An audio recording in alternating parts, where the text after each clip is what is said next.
Oke, Assalamualaikum warahmatullahi wabarakatuh. Kami dari kelompok ini ingin mempersembahkan hasil dari presentasi dan kerja kelompok kami yang berjudul torsi, tegangan atau regangan geser, dan sudut puntir. Next slide.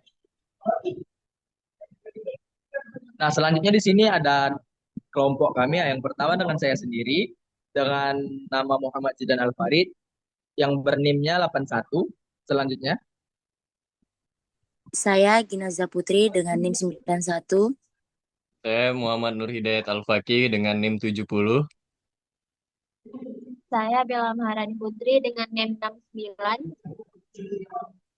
Saya Kak Serli dengan NIM 88. oke, di sini kami akan menjelaskan satu persatu subtema kami yang akan kami persembahkan. Next slide.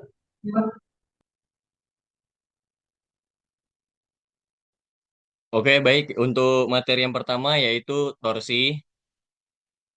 Istilah torsi mengacu pada tindakan memutar objek atau anggota struktural. Karena torsi yang diberikan yaitu jenis gaya yang mengakibatkan objek berputar di sekitar sumbu.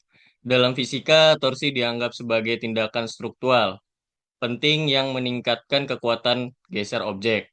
Torsi terjadi ketika dua gaya dengan kekuatan yang sama diberikan pada salah satu ujung objek dalam arah yang berlawanan. Hal ini menyebabkan puntiran salah satu ujung objek relatif terhadap ujung lainnya.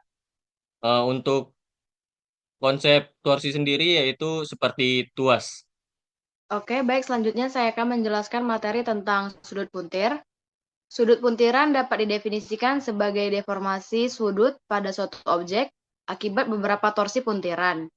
Deformasi sudut suatu objek yang disebabkan oleh beberapa torsi puntiran dikenal sebagai sudut puntiran. Poros akan menunjukkan deformasi sudut jika momen puntir atau torsi ditetapkan sepanjang sumbu longitudinal poros. Distorsi sudut ini disebut sebagai sudut puntiran. Kemudian poros biasanya dibuat dengan putaran yang sesedikit mungkin. Deformasi sudut diamati pada saat poros jika momen puntir atau torsi diterapkan sepanjang sumbu longitudinal poros. Deformasi sudut ini dianggap sebagai sudut puntir. Satuan sudut puntir adalah derajat atau radian. Untuk menghitung sudut puntir bisa kita lihat pada rumus yang sudah tertera di layar. Tegangan geser. Tegangan geser atau tegangan tangensial adalah tegangan yang dialami suatu objek akibat gaya yang diberikan pada arah bidang objek yang mengakibatkan deformasi atau perubahan bentuk tanpa perubahan volume.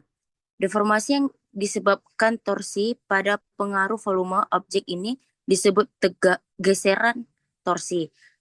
Jadi, tegangan geser yang berbentuk akibat torsi yang diberikan pada anggota struktural disebut tegangan geser torsi. Tegangan ini dilambangkan torsi. Tegangan ini dengan huruf Yunani yang diucapkan tau. Oke, selanjutnya di sini saya akan menjelaskan mengenai momen polar inersia. Jadi, momen inersia polar merupakan parameter penting yang digunakan dalam perhitungan tegangan torsional. Momen ini mirip dengan momen inersia dalam kinetika rotasi dan pembengkokan balok. Momen inersia polar merupakan ukuran kemampuan objek untuk menahan torsi atau puntiran akibat torsi yang telah diberikan. Jadi, semakin besar momen inersia polar, maka semakin kecil torsi yang dihasilkan oleh torsi tertentu, yang menunjukkan lebih sedikit distorsi akibat torsi. Dengan demikian, kuantitas ini merupakan ketahanan terhadap deformasi puntiran pada anggota struktural. Oke, di sini kita akan masuk ke contoh soal hitungan ya, yang sudah diberikan oleh Bu Nur Fitria Pujo. Soalnya seperti ini. Sebuah kapal dilengkapi dengan sistem baling-baling yang digerakkan oleh poros sepanjang 7 meter. Untuk memastikan daya dorong yang cukup, poros harus mampu mentransmisikan torsi sebesar 25.000 Nm. Diameter luar poros itu ada 0,3 dan material poros memiliki modulus geser sebesar 70 gigapascal. Nah, Kalau misalnya ada studi kasus, seorang mahasiswa ingin mendesain ulang poros tersebut, tapi mahasiswa tersebut ingin menginisiasikan untuk poros yang dari awalnya 0,3 meter, dia inisiasikan menjadi 0,25 meter. Nah, jadi pertanyaannya, berapa tegangan geser baru yang dihasilkan pada poros, serta apakah poros yang dibuat oleh mahasiswa tersebut akan mencapai nilai batas aman pada nilai maksimum tegangan gesernya. Nah, di sini kita akan menghitung dari atas ya. Kita masukkan aja semua angka-angkanya dan semua yang diketahui. Contohnya panjang torsi atau kita singkat L itu 7 meter, kemudian torsinya ada 25.000 dan modulus gesernya ada 73 Pascal, atau kalau misalnya kita ubah ke Pascal dia jadi 70 dikali 10 pangkat 9 Pascal. Nah, diameter baru yang dibuat mahasiswa tadi 0,25. Sedangkan tegangan geser maksimumnya ada 85 megapascal. Sudut puntir maksimal 0,01 radian. Nah, gimana nih cara kita mencari momen inersia polar atau J? Nah, di sini ada rumusnya ya. J sama dengan V per 23 dikali D akar 4. Yang dimana kita masukkan aja semua angka-angkanya dan akan didapatkan hasil menjadi 3,83 dikali 10 min 5, 10 pangkat min 5. Nah, kemudian kita masuk tegangan geser. Untuk soal yang apakah memang tegangan gesernya mencapai batas aman atau memang sudah nggak aman lagi karena dia buat diameter baru. Kita cari aja di sini tegangan geser dengan rumus ini. Nah, selanjutnya nih kita cari ini tegangan gesernya gimana. Nah, karena memang yang dibutuhkan atau tegangan geser maksimal yang udah ada di soal itu 85 megapascal. Nah, gimana kalau misalnya torsi barunya itu 0,25, apakah memang tegangan gesernya itu melebihi batas maksimum atau masih ada di batas aman.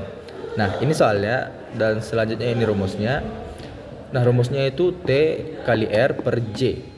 Yang dimana kita langsung masukkan aja semua rumusnya dan J-nya itu dapat di atas ya, atau momen polar inersianya itu didapat di nomor 1, dan kemudian kita bisa dapat hasilnya 81,73 dikali 10 pangkat 6, atau di mana? Nah, selanjutnya kita bisa dapat hasilnya itu 81,73 megapascal. Atau misalnya kita inisiasikan berarti 81 itu lebih kecil daripada nilai maksimumnya. Jadi ini masih bisa dibilang sebagai batas aman dalam tegangan geser maksimumnya. Baiklah teman-teman, di sini saya akan menjelaskan tentang soal nomor 3, yaitu adalah hitung sudut puntir baru yang akan dialami poros dengan diameter baru 0,25 meter dalam keadaan torsi maksimum berdasarkan hasil perhitungan. Apakah sudut puntir ini masih dalam batas aman jika batas maksimum sudut puntir adalah 0,01 radian. Jadi pertanyaannya adalah memastikan sudut puntir ini apakah masih aman jika batas maksimumnya yaitu 0,01 radian. Oke, kalau gitu kita langsung masuk ke penyelesaian. Baik, untuk soal nomor 3 baru bisa kita kerjakan setelah kita mengerjakan soal-soal sebelumnya. Jadi kita masuk ke menghitung sudut puntir dengan rumus T dikali L per J dikali D. T itu adalah tegangan geser yang kita dapat dari soal nomor 2, yaitu ada 25.000 dikali L. L itu adalah panjang torsi yaitu 7 meter per 70 dikali 10 pangkat 5 dikali 3,83 dikali 10 pangkat min 5. Maka dari setelah perhitungannya didapatlah hasil 0,015 radian. Nah, untuk jawabannya kan kita sudah dapat nih, maka kita lakukan perbandingan. Jadi sudut puntir resultnya lebih besar dibanding nilai batas aman sudut puntir maksimalnya, dikarenakan yaitu 0,015 radian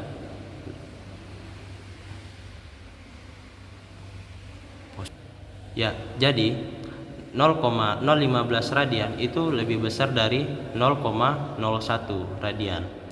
Oke, terima kasih. Itu adalah jawaban dari nomor 3. Sekian dari penjelasan kami tutup dan terima kasih. Wassalamualaikum warahmatullahi wabarakatuh.